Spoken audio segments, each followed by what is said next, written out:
Bienvenido o bienvenida a Efectividad. Aquí hablamos de efectividad al máximo, al 100%, pero sin olvidar las cosas importantes de la vida, como son, pues eso, darle vueltas al coco, reflexionar, meditar, ir un poco más allá de las apariencias, seguir aprendiendo siempre, constantemente.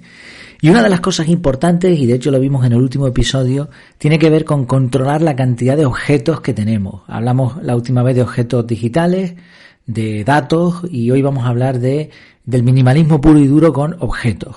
El título de este episodio es Entra uno, salen cuatro.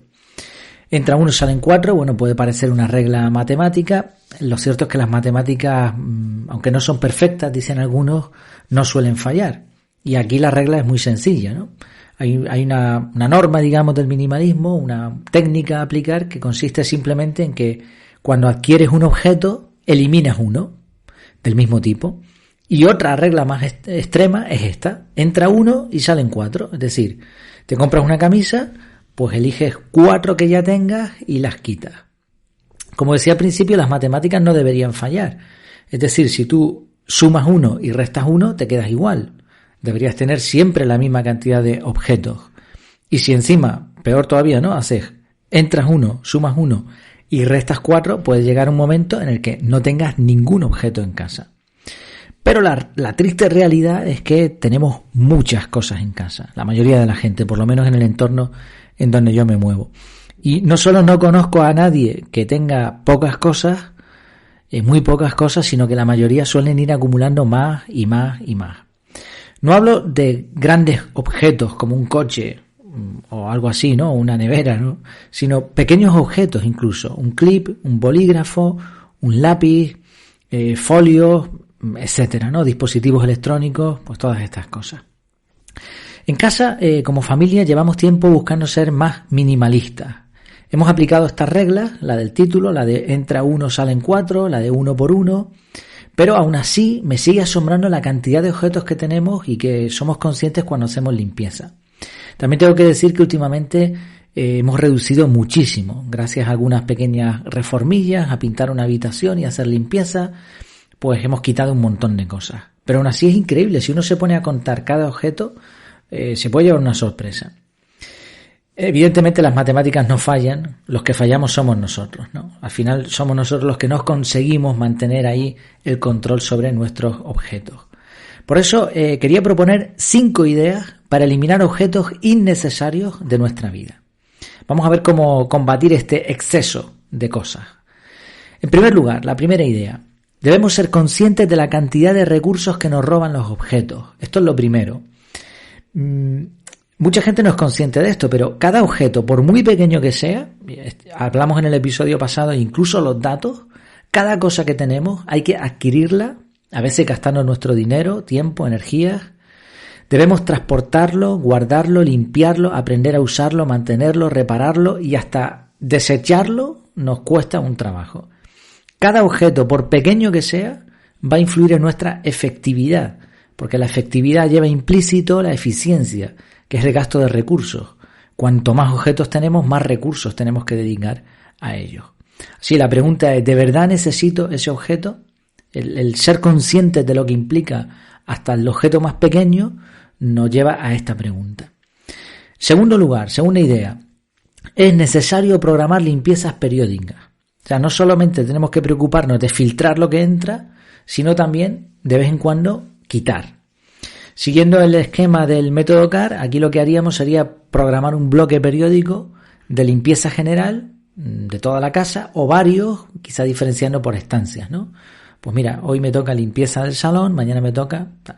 Y programarlo cada cierto tiempo. A lo mejor una vez al año es suficiente o una vez cada 6 meses. Tercera idea. Limitemos la cantidad de espacio que reservamos para guardar objetos. ¿Qué quiere decir esto?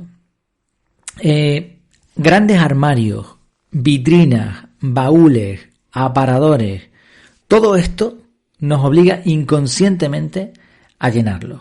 Esto es como la ley de Parkinson, ¿no? Que se aplica también a los recipientes. Si tú tienes un bolso muy grande con muchos bolsillos, pues ya verás cómo los terminas llenando todos. Y lo mismo ocurre en casa. Si tú tienes una vitrina, pues ¿qué vas a hacer ahí?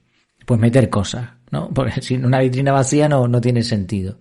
Entonces, cuanto menos armarios, cuanto menos mobiliario de este tipo tengamos, menos objetos vamos a tener dentro.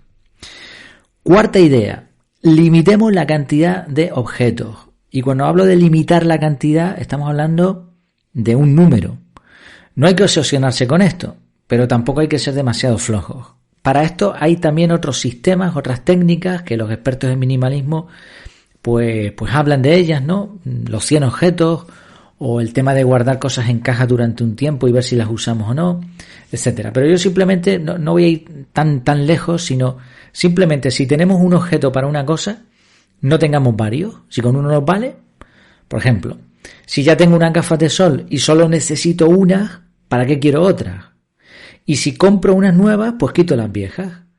Este tipo de decisiones al final no solamente nos lleva al minimalismo, sino también a calidad de vida. Porque a veces conservamos muchas cosas malas de un mismo tipo. Tenemos 40 gafas de sol, pero no sirve ninguna. Oye, pues compra una buena y cuando te canses de esa, la quitas, después hablaremos de eso, y compras una buena, como es debido. Y a lo mejor con esa buena te sirve para siempre. O sea, para todos los usos, quiero decir. Entonces, limitemos la cantidad de objetos. Y quinta idea, hay que recordar que no se trata simplemente de tirar. No se trata de quitar cosas por quitar. El proceso de eliminación también tiene un coste, ya sea en tiempo, emociones o incluso en dinero. Hay determinado tipo de objetos que tú no puedes tirar a la basura. Tienes que ir a un punto limpio, tienes que ir a una empresa que se dedique a reciclar ese tipo de materiales, etcétera. Y hay objetos que tampoco tiene sentido tirarlos porque a lo mejor tienen un valor. Entonces pensemos en cuál es la mejor opción para eliminar ese objeto. Puede ser tirarlo a la basura, puede ser montar un mercadillo en casa, puede ser venderlo, puede ser reciclarlo, puede ser regalarlo, etcétera. Hay que ser inteligentes y valorar, como siempre, cuál es la forma más efectiva. Sí, 5 ideas hemos dicho, las repasamos: ser conscientes de la cantidad de recursos que nos roban los objetos y preguntarnos si los necesitamos. Segundo, programar limpiezas periódicas. Tercero, limitar la cantidad de espacio para guardar objetos. Cuarto, limitar la cantidad de objetos. Y quinto, pensar en cómo los vamos a eliminar. Tirando de nuevo de matemáticas, menos es más. Y lo que no suma, resta. Ya me contarás cómo te va a ti esta regla. Entra 1, salen 4. Pues como siempre me tienes en mi casa en efectividad.es, ahí tienes el curso de productividad personal que te va a ayudar, como estás viendo en muchos de los episodios lo menciono porque yo lo utilizo así. O sea, este curso, el curso de productividad personal con ese método, no solamente es cuestión de tiempo, de organización, sino que se aplica a todas las áreas de la vida. Es un método integral totalmente. Y bueno, lo tienes en la página web, ahí puedes ver de qué se trata, tienes el índice y tienes un montón de contenido más de efectividad. Y además tienes un descuento en las notas del programa solamente por escuchar este audio. Además, me gustaría añadir también que no tengo redes sociales, es decir, que no me vas a encontrar ni en Twitter, ni en Facebook, ni en ningún sitio, pero sí tengo un canal de Telegram. En la página web, en la parte de abajo, ahí vas a tener un enlace que te va a llevar a ese canal y ahí te voy a avisar de cuándo publico un audio, de cuándo se publica un artículo, de una frase que creo que puede ser de utilidad, etcétera. Ahí vas a estar enterado de todo lo que ocurre en efectividad. Pues nada, nos vemos a la próxima. Que lo pases muy bien.